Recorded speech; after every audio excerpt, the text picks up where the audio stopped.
bantu banjye murahumumeze neza hano baridofisha nk'ibisanzwe murakaza neza ku Burezi Rwanda TV. Narababwiye ngo amata abyara amavuta, tuva mu buryohe twinjira mu bundi. Buruse ntizigera ihagarara. None ahangaha KSP Rwanda imaze kuba ishyira itangazo ahagaragara ko habonetse amahirwe cyangwa se buruse yihutirwa cyane ireba urubyiruko rw'Abanyarwanda ruri hagati y'imyaka 16 na 30. Hakaba hatanzwe amahirwe yo kwiga muri July initeke cyangwa mu kwezi kwa karindwi bishyurirwa 70% i Kigali ndetse na 80% Kayonza. Kwa applyinga linking yibashyizeho hano, deadline zo kwa applyinga ni tariki 3 z'ukwezi kwa karindwi. Nimero ushobora guhamagara nazo ziri ku itangazo, mushobora no kuriga tukaduce mu itangazo rero twirukanka cyane twe turana ukuntu application irakorwa. Muhawe ikaze ku Burezi Rwanda TV, ni rwambigeze kuri YouTube channel muntu wanjye, kanda subscribe ufungure zigira tugitubana igihe cyose nawe wasanzwe, kandi like kugira ngo amahirwe nkaya agere kuri benshi. Batangi bavuze ngo kufatanye n'abafatanya bikorwa bose twishimiye kumenyesha urubyiruko rubyifuza kandi rwasoje amashuri guhera mu mwaka wa 3 w'amashuri yisumbuye ko hashyizweho scholarship cyangwa se Buruse bishyurira 70% i Kigali ndetse na 80% i Kayonza. Ni icyiciro kizatangira amasomo tariki 6 z'ukwa karindwi 2026 cyangwa se July initeke mu mashami akurikira: Multimedia Production amezi 9, Tourism and Hospitality amezi 9, Software Development amezi 3, CCTV Camera amezi 3, Digital Literacy cyangwa se Computer amezi 3, Film Making and Video Production amezi 3, Photography and Graphic Design amezi 3. Ibisabwa nukuba umunyeshuri asabwa kuba afite indangamuntu cyangwa se na report y'icyiciro cy'amasomo arimo. Umunyeshuri ufite diplome, certificate cyangwa result slip ni nakarusho. Nta bizamini bisabwa abanyeshuri basaba kwiga kuri Buruse ibishyurira 80 Kayonza na 70 Kigali, uretse ibyangombwa birimo diplome, result slip cyangwa indi certificate y'abafite. Abanyeshuri batujuje ibisabwa bemerewe gusaba kwiga bishyurira 100% by'amafaranga y'ishuri n'umuntu udafite ibyangombwa.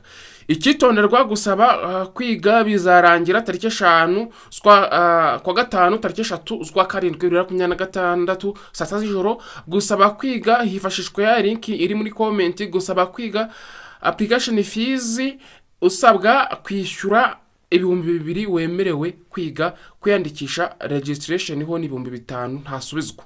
Ubwo n'umuntu wamaze kwiyandikisha bwo burumvikana bamaze kugufata. Abanyeshuri bifuza kwiga bacumbikirwa, hari amacumbi abagenewe ku ishami rya Kayonza bakishyurira ikiguzi cy'icumbi. None abazemererwa kwiga bose bazatangira amasomo tariki 6. Ibiro bikuru bya KSP Rwanda biherereye mu mujyi wa Kigali, Centre Saint Paul hafi ya Sainte Famille Hotel Kayonza, ni mu kigo cy'urubyiruko imbere y'umurenge wa Mukarange. Sasa rero hano haba harimo Mondiante, RTB ndetse n'ibindi bigo bigiye bitandukanye. Ahubwo kuga twifungurire ino application tureba hano, ino link tureba hano, iyi link rwose. Okay,